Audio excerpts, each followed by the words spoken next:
صل على محمد وآل محمد۔ السلام علیکم ورحمۃ اللہ وبرکاتہ۔ جہاں بھی رہیں خوش رہیں، آباد رہیں، شاد رہیں، ہماری دعائیں آپ کے ساتھ ہیں۔ آج انشاءاللہ اخلاق اسلامی کے سلسلے سے ایک ایسی صفت جو ہمارے اندر میں نہیں ہونی چاہیے، اس صفت کے اوپر آج آپ حضرات سے ایک مختصر سی گفتگو پیش خدمت ہے، جس میں ایک یہ صفت ہے سخن چین، جس کو بولتے ہیں اردو میں نمامی کہتے ہیں، اس کو عربی میں خدمت میں آپ کے عرض کریں کہ ایک ایسی صفت ہے کہ جیسے کسی کے اندر میں وہ عیب نہ ہو، عیب لگا دیا جائے، یا کسی کے اندر میں یہ ایسی عادت نہ ہو، اس کے اوپر الزام لگا دیا جائے، عیب لگا دیا جائے۔ اس کو سخت ترین اسلام نے اس کو منع کیا ہے، اور قرآن مجید نے بھی اس کے اوپر وائے کہا ہے۔ اگر قرآن مجید اللہ سبحانہ و تعالی کسی کی صفت کو وائے کہہ دے، یعنی اگر مثال کے طور پر کوئی ایسا شخص ہے کہ جو مثلاً سمجھ لیجیے کہ وہ حرام نہیں کرتا، اس کے طرف کسی کی کوئی ایسی نسبت دے کہ جو حرام کی نسبت ہے، وہ آدمی جو نماز پڑھتا ہے مگر اس کی نسبت دی جائے کہ وہ نماز نہیں پڑھتا، تو ایسی جو صفتیں کوئی اگر دیتا ہے، کسی کے عیب جوئی کرتا ہے، تو اس کے سلسلے میں قرآن مجید نے کہا ویل لکل ہمزۃ لمزہ، وائے ہو ان عیب لگانے والوں پر اور مسخرہ کرنے والوں کے اوپر۔ وائے ہم جب اردو زبان میں ہم جب استعمال کرتے ہیں تو کہتے ہیں یہ آخری حد، وائے ہو تیرے اوپر۔ اب ذرا سوچیے، قرآن مجید اللہ کہہ رہا ہے وائے ہو ان لوگوں کے اوپر کہ جو عیب جوئی کے سلسلے سے اپنے اندر میں یہ صفت لے کر چلے آتے ہیں۔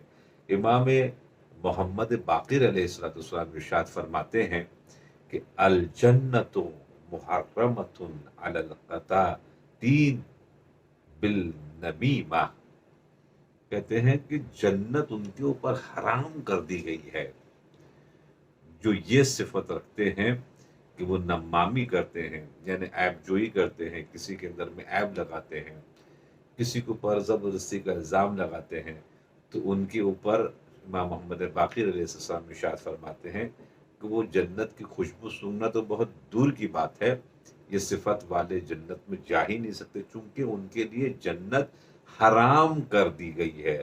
الجنت محرمۃ، جنت ان کے اوپر حرام کر دی گئی ہے۔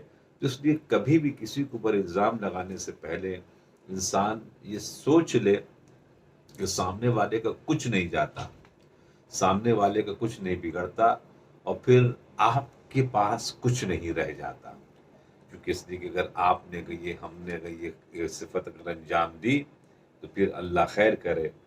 رسول اللہ صلی اللہ علیہ وآلہ وسلم کی بھی ایک حدیث ہے جس میں وہ ارشاد فرماتے ہیں کہ لا يدخل الجنت النمام، کہ جنت میں وہ داخل ہی نہیں ہو سکتا کہ جس کے اندر بھی یہ صفت آ جائے۔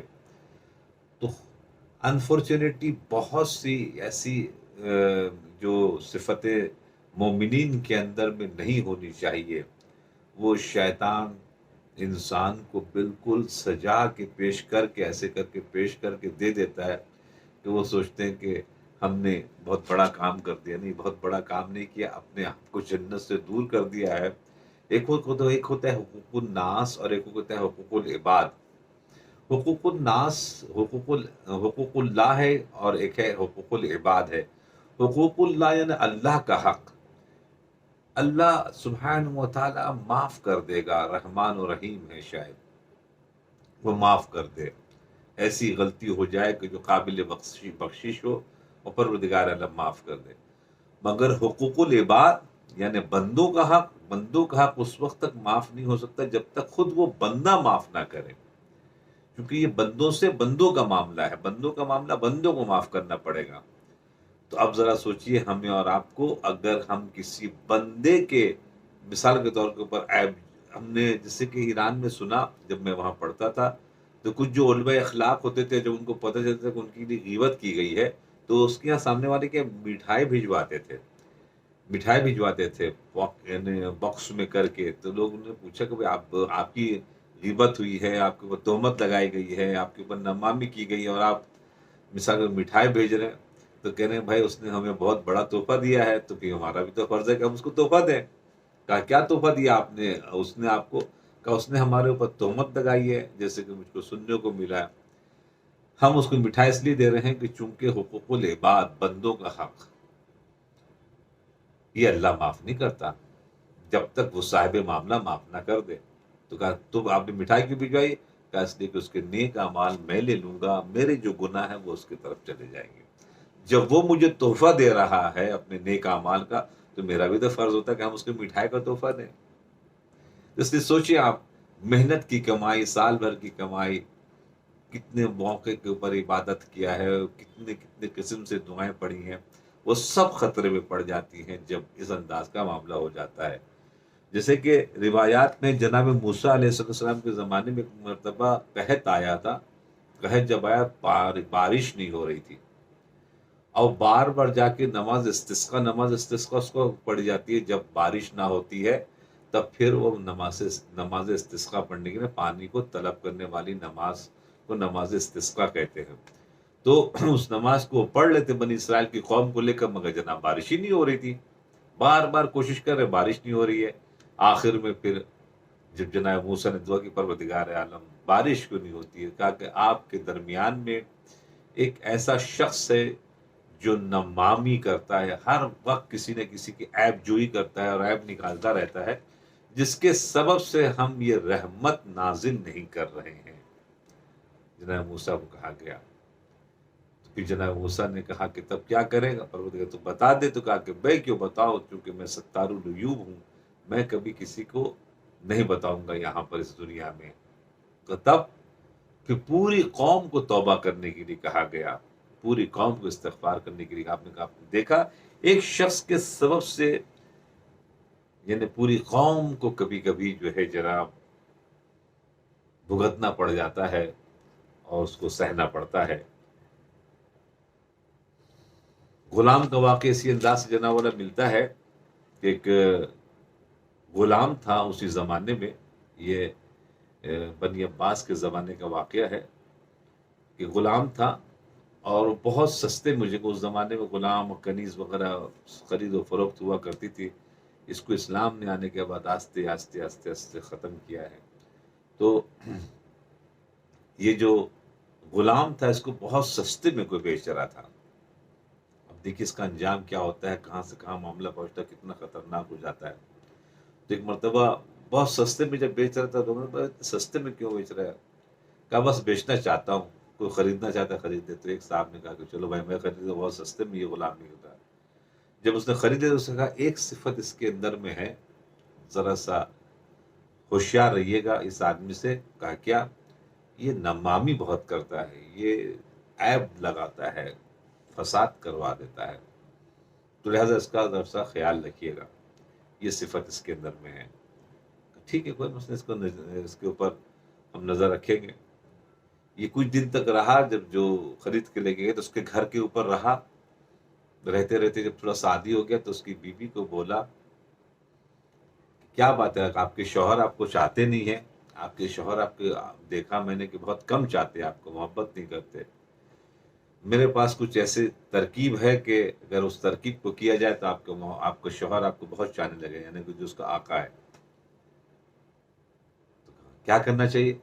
کہ بہت آسان سا کام ہے، ان کی جب وہ سو جائیں بے خبر تو ان کی داڑھی کے چند بال جو ہے لا کر آپ مجھے کیسی لے کے جائیں اور آستے سے کاٹے اور لا کے مجھے آپ دے دیں۔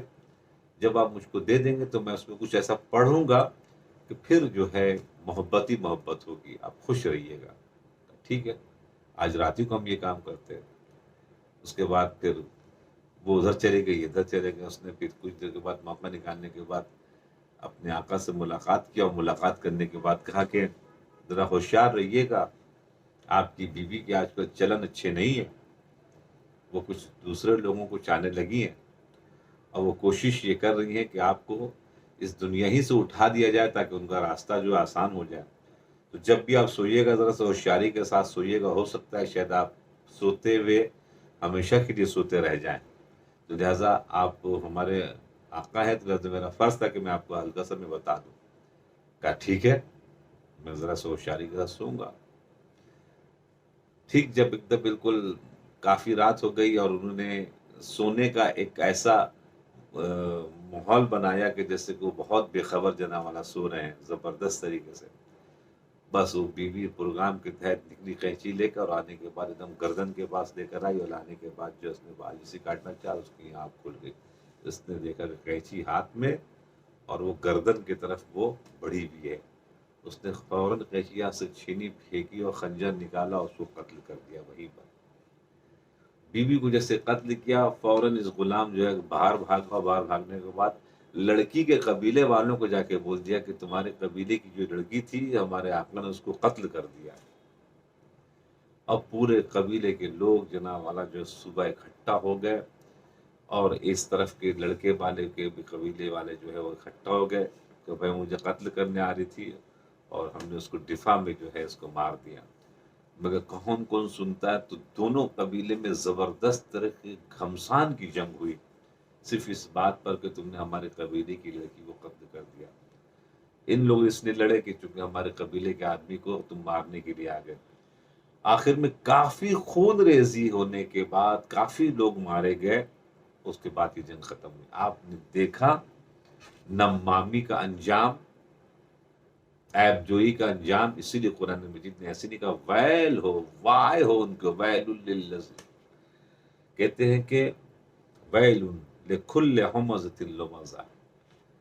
اب ذرا سوچئے، ذرا غور فرمائیں کہ ایک آدمی نے جس نے نمامی کی یہ صفت حاصل کی، اس نے قتل عام کروا دیا، اتنے انسانوں کا جناب نقصان کروا دیا. تو خدا سے یہ دعا ہے کہ پروردگار بحق اہل البیت اطہار اس صفت شوم سے ہمارے مومنین کو محفوظ رکھے، چونکہ یہ جو صفت جس کے اندر میں آ جاتی ہے، بقول امام محمد باقر علیہ السلام، جہنم اس کے لیے واجب، جنت اس کے اوپر حرام ہو جاتی ہے. والسلام علیکم ورحمۃ اللہ وبرکاتہ.